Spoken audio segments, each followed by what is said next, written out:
Welcome to GK Jio. మనం ఈరోజు ప్రధానమంత్రి గారి మన్ కీ బాత్ కార్యక్రమం తెలుగులో వినబోతున్నాం. వికసిత్ భారత్ లక్ష్య సాధనకు యువత ఆలోచనలు ఎంతో అవసరమని ప్రధానమంత్రి నరేంద్ర మోదీ అన్నారు.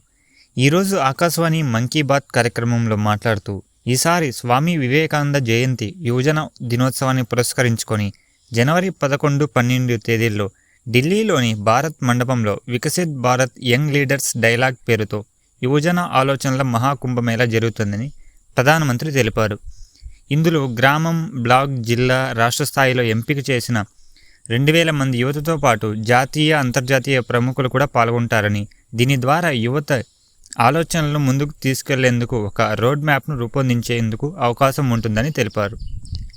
ఈరోజు ఎన్సీసీ డే గురించి ప్రస్తావిస్తూ దేశంలో ఎన్సీసీని బలోపేతం చేసేందుకు నిరంతరం కృషి జరుగుతుందని, 2014లో దాదాపు 14 లక్షల మంది యువత ఎన్సీసీలో ఉంటే ఇప్పుడు 20 లక్షల మందికి పైగా ఉన్నారని ప్రధానమంత్రి తెలిపారు.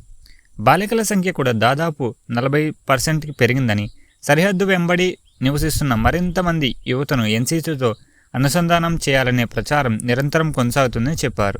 కొన్ని నెలల క్రితం ప్రారంభమైన అమ్మ పేరుతో ఒక చెట్టు ప్రచారం 100 కోట్ల మొక్కలు నాటడమే ముఖ్యమైన మైలురాయి దాటిందని ప్రధాని తెలిపారు.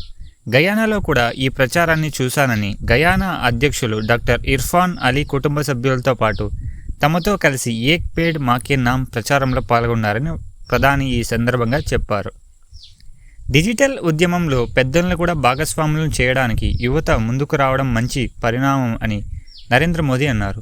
వృద్ధులు డిజిటల్ మోసాలకు గురి కాకుండా చేయూతనివ్వడం సమాజ బాధ్యత అని పేర్కొన్నారు.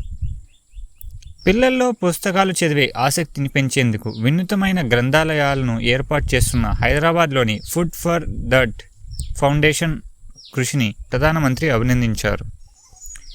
పలు దేశాల్లో భారత సంతతి ప్రజలు భారతీయ వారసత్వాన్ని సజీవంగా ఉంచుతున్నారని, అమెరికాలోని గయానాలోని స్థిరపడ్డ భారతీయులు రాజకీయాలు, వ్యాపారం, విద్య, సంస్కృతి లాంటి ప్రగతి రంగంలో రాణిస్తున్నారని మోదీ చెప్పారు. స్లోవేకియాలో మొదటిసారి మన ఉపనిషత్తులు స్లోవాక్ భాషలో తర్జుమా అయ్యాయని, ఇది భారతీయ సంస్కృతి ప్రపంచంపై ఏర్పరిచిన ప్రభావానికి నిదర్శనమని పేర్కొన్నారు.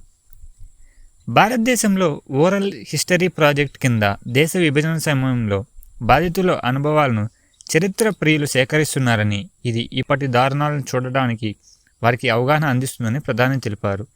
భారతదేశ పురాతన సముద్ర ప్రయాణ సామర్థ్యానికి సంబంధించిన సాక్ష్యాలను భద్రపరిచేందుకు లోతల్లో భారీ మ్యూజియం ఏర్పాటవుతుందని, ఎవరి వద్దైనా ఏదైనా లిఖిత ప్రతి లేదా చారిత్రక పత్రం ఉంటే దాన్ని నేషనల్ ఆర్కైవ్స్ ఆఫ్ ఇండియా సహాయంతో భద్రపరచాలని సూచించారు.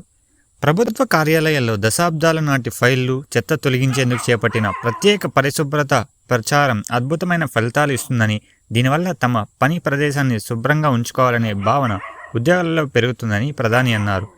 పరిశుభ్రత నిరంతరం కొనసాగే ప్రచారం అని, తమ చుట్టూ జరిగే పరిశుభ్రత ప్రయత్నాల గురించి తమకు రాయాలని ప్రధానమంత్రి ప్రజలను కోరారు.